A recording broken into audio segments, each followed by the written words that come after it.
and gentlemen. Media Inside. La chronique hebdo, média et digital de Croner Radio.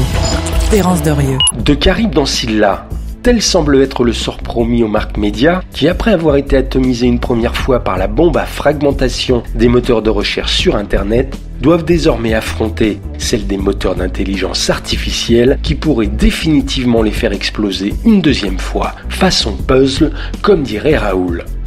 Petit flashback stratégico-historique. Avant l'arrivée des moteurs de recherche, une marque média était une destination. On allait lire Le Parisien ou zapper sur TF1. Avec la généralisation des Google ou des Chrome, la relation aux médias a peu à peu changé, l'internaute ne choisissant plus délibérément telle ou telle marque média, mais se limitant à formuler une requête et à cliquer sur le premier résultat, peu importe la marque.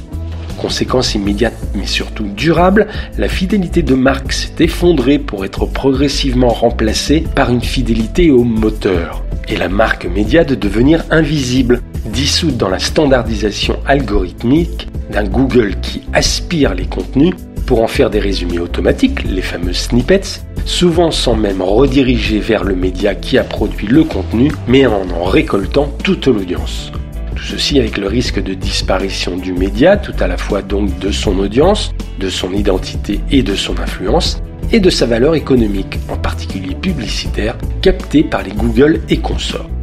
Pour éviter cette mise à mort par invisibilisation programmée, les médias ont donc dû adapter techniquement leur format ou leur écriture avec la création de contenus calibrés pour l'algorithme, la production de mots-clés et autres structures de texte ou d'images normées. Ces différentes performances techniques, bien connues des publicitaires et des annonceurs, et dites de SEO ou Search Engine Optimization, ont donc permis aux marques médias et à leur voix éditoriale de surnager tant bien que mal dans l'océan mondialisé d'Internet. Une victoire de courte durée car du fait de la fameuse exponentialité des lois numériques, et un malheur n'arrivant jamais seul, les marques médias doivent désormais faire face à la déflagration annoncée de ces nouveaux moteurs de recherche issus de l'intelligence artificielle générative que sont ChatGPT, Claude, Gemini ou Perplexity et avec lesquels l'utilisateur ne clique même plus pour comprendre, s'informer ou se divertir sur des liens de contenu média, mais se contente de poser une question et de recevoir directement une réponse rédigée et synthétique. Avec les moteurs d'IA, tous les contenus médias et leurs marques adossées sont donc, telle une vulgaire matière première, avalés, digérés et restitués sans aucune source, paternité ou citation.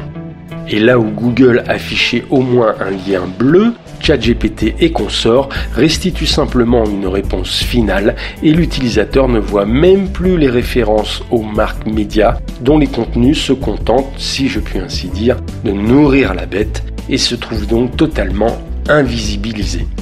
Ainsi, avec les moteurs d'IA, on passe carrément de la perte d'audience du moteur Internet à la perte d'existence.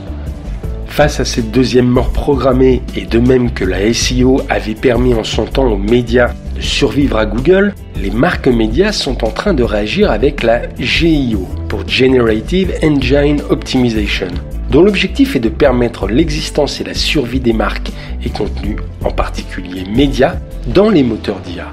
Avec la GEO, la marque média va donc s'organiser pour techniquement structurer les contenus afin qu'ils soient lisibles et attribuables par les IA, pour signaler leurs propriétés intellectuelles et leurs licences d'usage, pour fournir des données contextuelles, source, auteur, date, lien stable, et pour entretenir une présence dans les algorithmes de moteurs d'IA via des interfaces techniques ou via des partenariats d'accès aux données.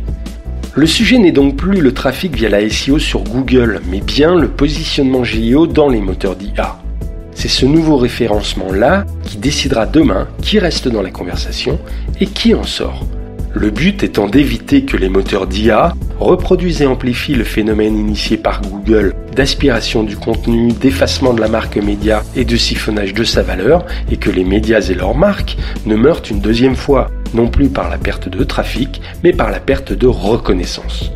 Bref, avec la GEO, on n'est plus dans la bataille du clic, mais bien dans la bataille de la mention et de la citation, c'est-à-dire celle du droit de tout simplement exister demain dans la mémoire des IA. Un enjeu d'autant plus grand si la technologie était amenée à égaler la pensée humaine au jour bientôt à venir de la singularité, comme se plaisent à nous l'annoncer tous les libertariens de la tech. Media Inside. Terence Derieux, tous les mercredis à 7h45 et 19h45 et à tout moment en podcast. Cronerradio.fr